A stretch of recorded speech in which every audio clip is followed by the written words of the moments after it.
We're live.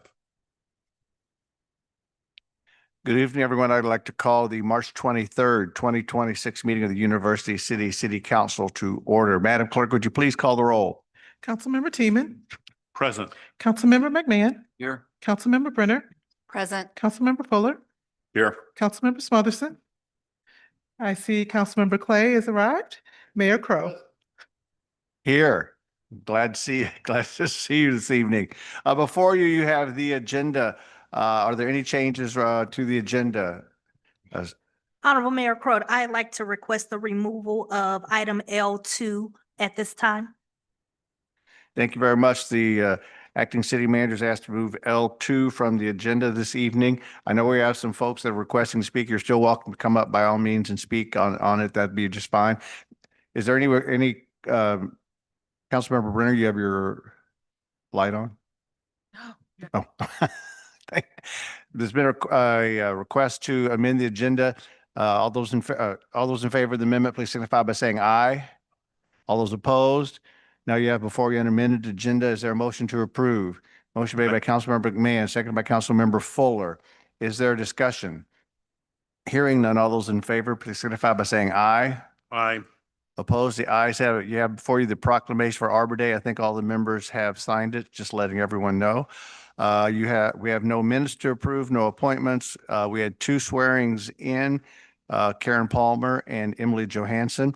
We'll now come to our first section of citizen participation. For those of you in the audience, if you'd like to speak on an item, either just on any item or on an agenda item, there are sign-up sheets right by the door. Please fill it out and bring it and put it in the bin in front of the city clerk. When you come to the microphone, please give your name and address, and each person who speaks has 5 minutes. This particular section has a total of 15 minutes. And if we don't get to everybody in the order that you put your request in, then we will do you at the second part of citizen participation later in the evening. Our first request to speak is Patrick Fox.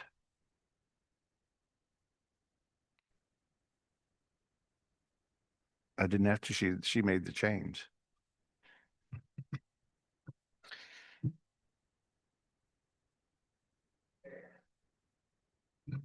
What do I need to do to correct?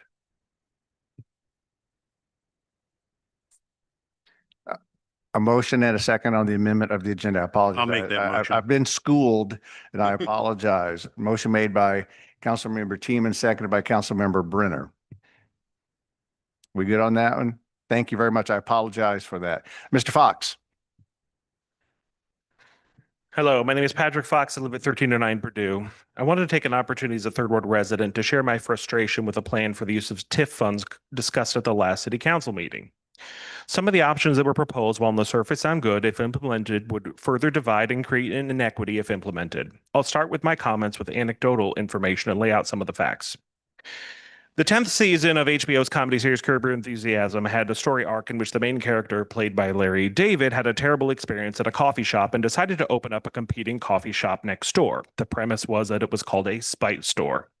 I, as a University City resident, might be a spiteful shopper when it comes to those businesses collecting TIF revenue, and here's why.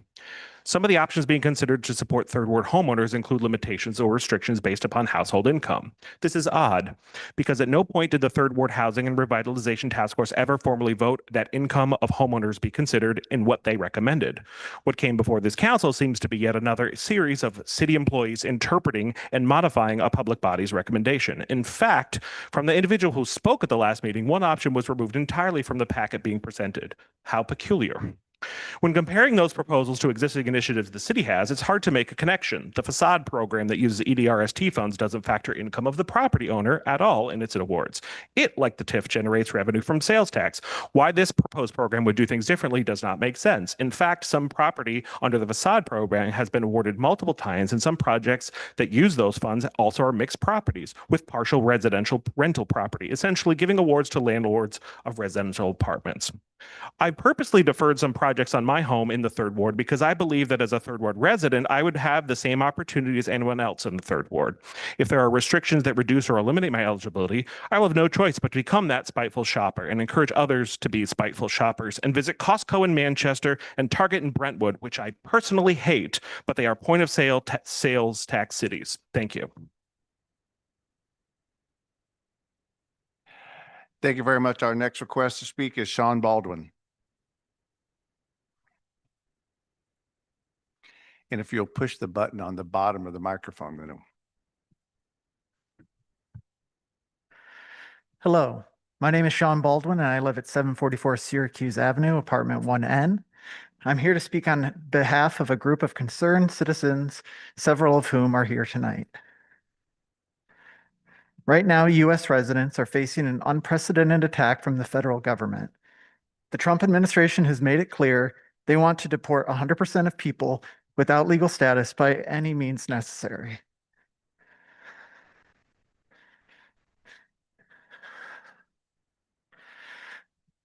We are seeing this happen in cities across America, not just to people without legal status, but permanent residents and citizens too. Despite this administration's misinformation campaign, the abductions by ICE, CBP, and other agencies are not about public safety. Just ask the families of Brian Garzon Rayo and Leo Cruz Silva, whose loved ones died in ICE custody here in Missouri. This is not about the law either.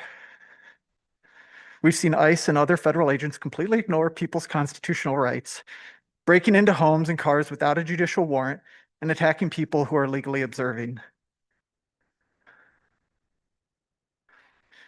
As alarming as this direct assault has been, these harms aren't just coming from federal law enforcement, and they're not only happening in cities like Minnesota or LA. This violent operation would not be possible without the cooperation and support of local jails and police departments.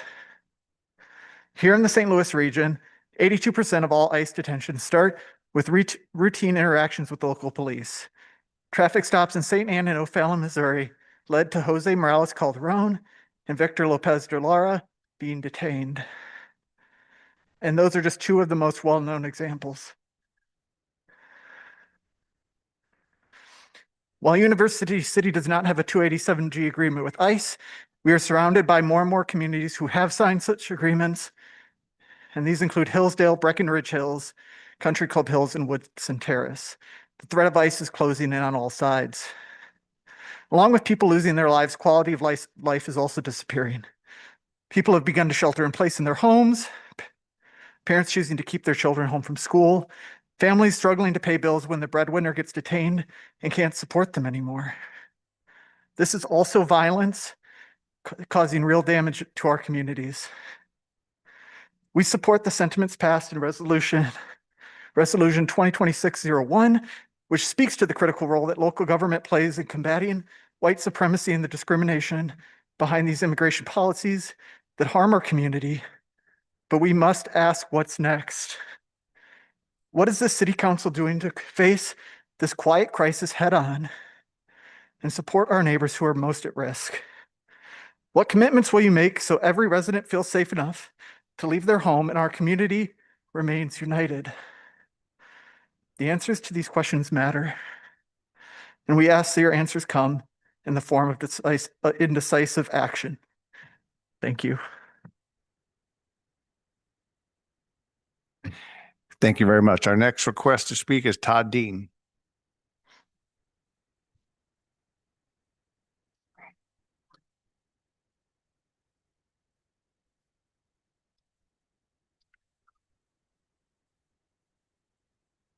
Right. There you go. Okay, there we go. Hi, my name is Todd Dean. I live at 7301 Dorset Avenue. I would like to thank Mayor Crow and the city council members for listening and responding to resident comments related to the flock safety camera expansion in University City and removing it from the agenda for this evening. I'm speaking today on behalf of a group of concerned residents who have recently started following this issue closely. We appreciate your willingness to pause and consider the implications of this expansion. I want to briefly highlight some of the main points our group members shared in emails to the City Council for folks in attendance tonight to hear.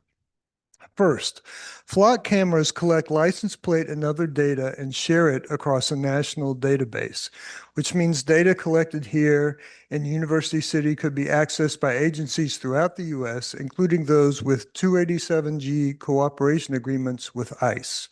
This creates potential risk for our residents, regardless of our local policies. We're troubled by the lack of evidence showing that these cameras actually reduce crime, by the potential for misuse or abuse of this location tracking technology, and by the serious security and vulnerabilities these cameras have despite collecting enormous amounts of sensitive data. We are also concerned about transparency issues with how these technologies are used and governed in our city. We understand that many businesses may still feel the need for some form of surveillance. We are actively researching this issue and speaking with citizen groups in other communities who are addressing similar challenges, including those who worked to remove flock cameras in the Dutchtown Community Improvement District. We're committed to work with City Council to develop thoughtful alternatives that balance safety with privacy and civil liberties. Ultimately, we ask that University City invest in community programs that resource and uplift citizens and strengthen trust and relationships among residents as an alternative to increase policing and surveillance.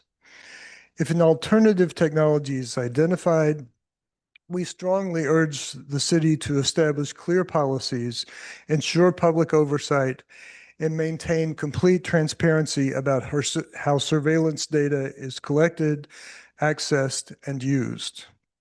We want to continue working together with the council to develop solutions that truly enhance community safety while protecting the rights and privacy of all residents. We look forward to continued dialogue and collaboration on this important issue. Thank you. Thank you very much. Our next request to speak is Tom Sullivan.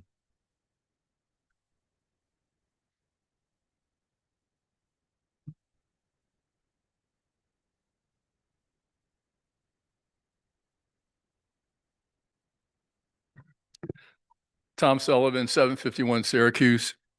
There are still numerous dumpsters on the east end of the city that need new covers. This presents a health hazard as it attracts rats and allows leakage from garbage when it rains.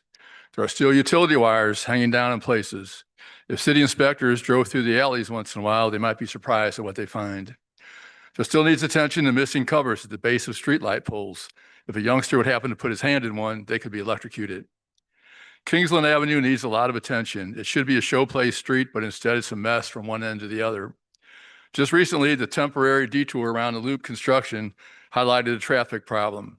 For those making a ride on Delmar from Kingsland, there's a signal box by the traffic lights with a sign next to it that says right turn signal. It doesn't work, so traffic gets backed up when motorists sit and wait for a signal that never comes. I mentioned this years ago. Right by the traffic signal is a Rain Man sculpture that currently has no rain. The basin the sculpture sits in has deteriorated, as has the area around it. The bricks need tuck pointing, the benches are in bad shape, and there's a planter that has not had nothing planted in it for years.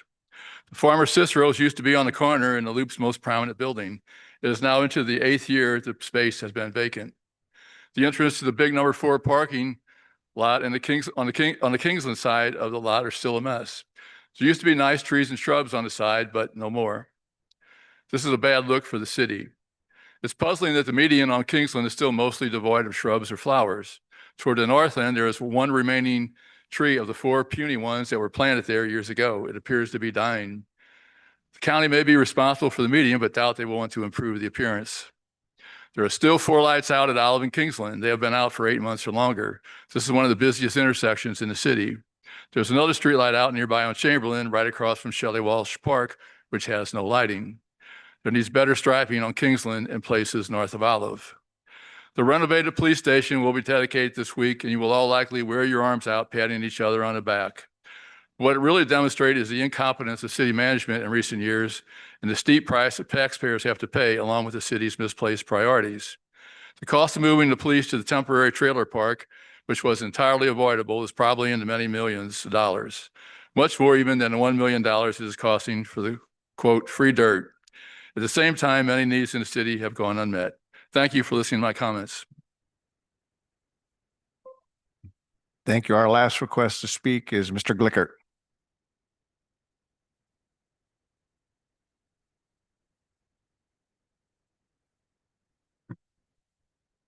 Steve Glickert, 7750 Blackberry.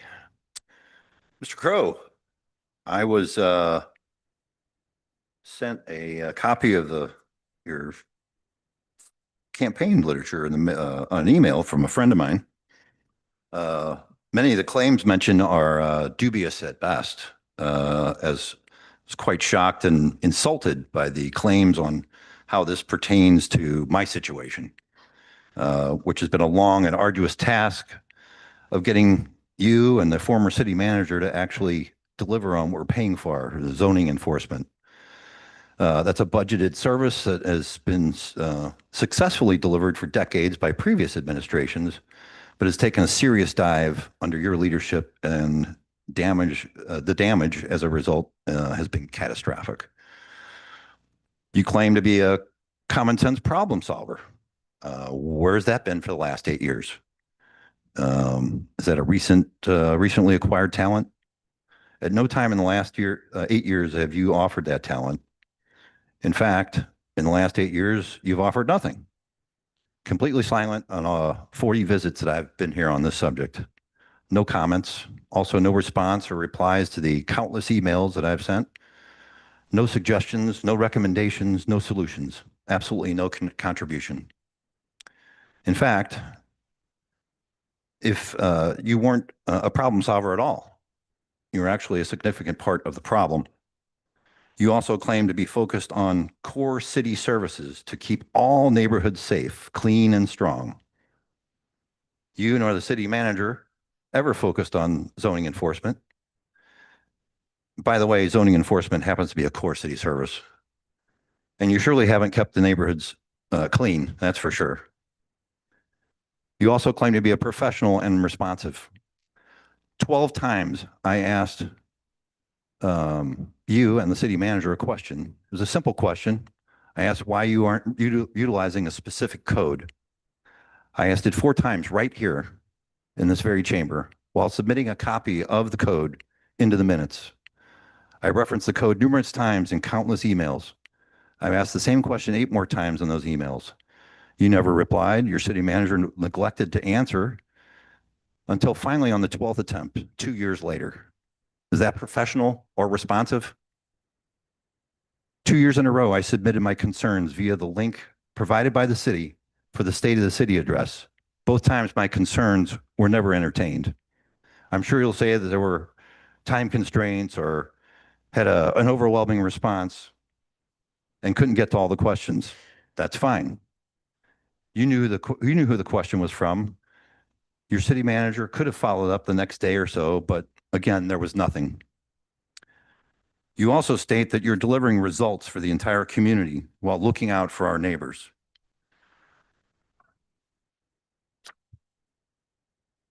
Does that look like you're delivering results? For the entire community? Is this how you look out for our neighbors, forcing them to look at and live adjacent to deplorable properties? Does this look safe or clean? I have plenty more of these, a ton of them. In closing, Mr. Crow, I can't believe that you of all people had the audacity to criticize Circle K and Seafood City for being a bad business partner and a bad neighbor. You need to look in the mirror, Mr. Crow. Both you and the city manager, or former city manager, the two of you combined significantly damaged an entire neighborhood. You're considerably worse than Circle K and Seafood City. And if you'd ever go over there for once and witness these conditions, you'd see who the worst partner is. Everything I've shared here tonight is true. You and that city manager have behaved atrociously, and your performance has been terrible. This has escalated and raised the temperature of my anger. Meanwhile, your negligence and nonfeasance on the core city service has seriously devastated our community. And for any one of the people in the audience tonight who would like to see the pictures of the mayor and this former city manager's wonderful work, I will gladly share them with you. They're the real deal, and the images show the truth.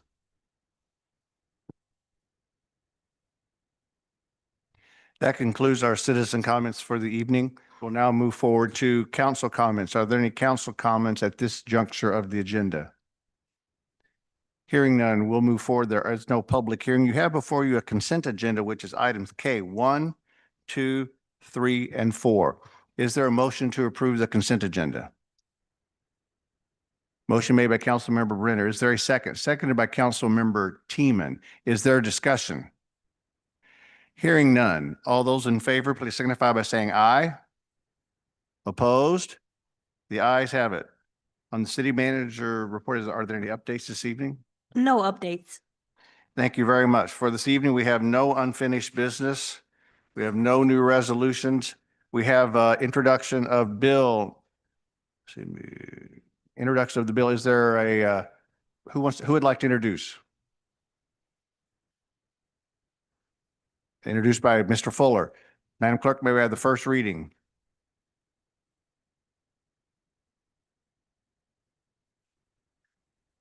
Bill 9580, an ordinance amending section 600.090 of the University City Municipal Code relating to classification of intoxicating liquor licenses, fees, terms, and regulations so as to allow the issuance of an intoxicating liquor license to certain performing arts schools.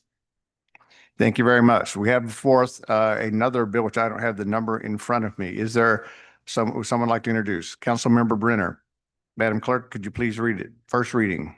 Bill 9581, an ordinance amending chapter 215, article 14 of the University City Municipal Code relating to miscellaneous offenses by enacting therein a new section to be known as section 215.2360, entertainment devices offering monetary prizes prohibited. Thank you very much. Under council reports and business, do any members of council have a report? Councilmember Brenner. Thank you. I passed out the Forestry Commission report from 2025. They would like me to read one slide to you. The major issues identified for the year. That forestry staff consists of 2 persons in the field. Often this is not sufficient to support needed maintenance, let alone improvement of our KPIs, key performance indicators. B, forestry equipment is old and needs updating.